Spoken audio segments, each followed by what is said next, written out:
Hello revivers! What's up? Oh, ignore him. He saw a few workout video and was fascinated by it. But it won't last long. By the way, he gave me an idea. Imagine my friend here as he pumped from our water pump system.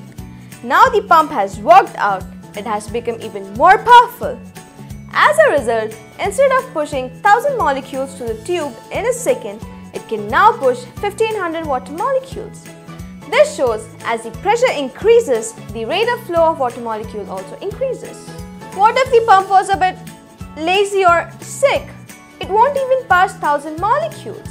This implies that the rate of flow of water molecule increases with the increase in pressure and decreases as the pressure decreases. But on one condition, the thickness and the length of pipe should remain same. Hey! Enough with the bicep curls. Now pay attention to what I am saying. Similarly, in electronic circuit, the current increases when the voltage increases. This is known as Ohm's law. It is the most important law in physics. It states that if the resistance remains constant in the circuit, the current flowing in the circuit is directly proportional to the voltage.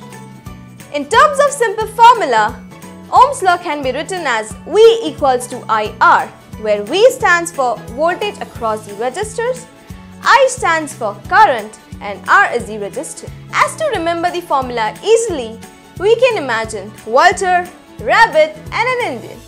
Walter can see rabbit and Indian next to each other, stating V equals to IR. Rabbit can see Walter above Indian, therefore R equals to V by I. And finally, Indian can see rabbit below Walter, stating I equals to V by R. If we have 2 out of these 3 quantities, we can easily find the third one.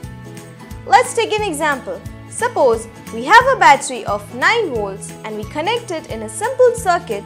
The current flowing in it is 3 ampere. So Neo, can you tell me what will be the resistance?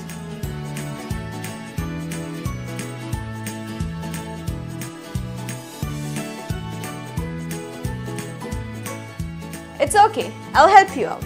According to Ohm's law, R equals to V by I.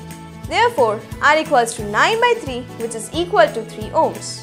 We have successfully calculated the resistance using Ohm's law. Now we'll perform an activity to use it in real world.